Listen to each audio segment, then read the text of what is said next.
சிவகங்கை மாவட்டம் மானாமதுரை அருகே உள்ள கே புதுக்குளம் கிராமத்தில் அமைந்துள்ள மூலக்கரை கருப்பண்ண சுவாமி கோயிலில் மகா கும்பாபிஷேகம் நடைபெற்றது. கும்பாபிஷேகம் என்றால் என்ன, அதன் சிறப்புகள் பற்றி அறியலாம்.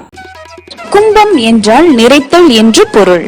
நம் ஆலயங்களில் வீற்றிருக்கும் விக்கிரகங்களுக்கு அபிஷேகங்கள் மூலம் இறை சக்தியை நிறைத்தலே கும்பாபிஷேகம். இதனை சைவர்கள் மகா கும்பாபிஷேகம் என்றும் வைணவர்கள் மகா சம்ரோக்ஷணம் என்றும் அழைக்கிறார்கள். மேலும் சக்தி வாய்ந்த மந்திரங்கள் மூலம் யாகங்கள் செய்யப்பட்ட தீர்த்தங்களால் இறைவன் மீதும் கோபுரங் கலசங்கள் மீதும் புனித தீர்த்தங்களால் அபிஷேகம் செய்யப்படுகிறது. கும்பாபிஷேகம் மூலமாகவே விக்கிரகங்கள் தெய்வ சக்தியை பெறுகின்றன. பெரும்பாலும் கும்பாபிஷேகமானது 12 ஆண்டுகளுக்கு ஒரு முறை செய்யப்படுகிறது. இதன் காரணம், நம் கும்பாபிஷேகம் செய்யும் போது சாத்தப்பட்ட அஷ்டபந்தனமானது 12 வருடங்கள் வரைதான் சக்தியோடு இருக்கும். மேலும் கோயில்களில் ஏதேனும் புனரமைப்பு செய்தாலும் கும்பாபிஷேகம் செய்யப்படும். கோவில் கும்பாபிஷேகம் பார்த்திருப்பீர்கள், கேள்விப்பட்டிருப்பீர்கள். ஆனால் அந்த கும்பாபிஷேகம் என்பது என்ன, அதில் என்னென்ன பூஜைகள் செய்கிறார்கள் என்று பலருக்கும் தெரியாது. அது குறித்து தெரிந்து கொள்வோம் வாங்கள். கும்பாபிஷேகம் என்பது குறிப்பிட்ட இடத்தில் அமைக்கப்பட்ட கோவில்களில் சம்பந்தப்பட்ட தெய்வ திருமேனிகளின் மீது தெய்வ சக்தியை எழுந்தருளும்படி செய்வதற்கான வழிமுறைகளை செய்வது கும்பாபிஷேகம் ஆகும். அது ஆவர்த்தனம், அனவர்த்தனம், புனரவர்த்தம், அந்தரீதம் என்று பொதுவான 4 வகைகளில் உள்ளது. கும்பாபிஷேகத்திற்கு செய்யப்படும் யாகங்களை எத்தனை தடவை செய்ய வேண்டும் என்று விதிமுறை உள்ளது. அது 2ஆம் காலம், 4ஆம் காலம், 8ஆம் காலம், 12ஆம் காலம் வரை செய்யும் முறை வழக்கத்தில் உள்ளது.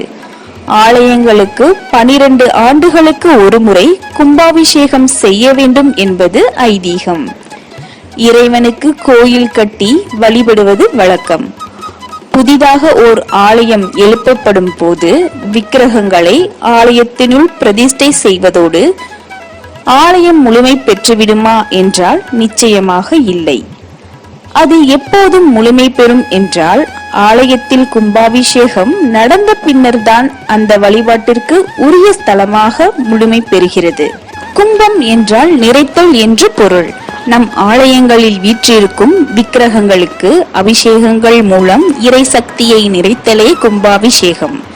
இதனை சைவர்கள் மகா கும்பாபிஷேகம் என்றும் வைணவர்கள் மகா சம்ரோக்ஷணம் என்றும் அழைக்கிறார்கள்.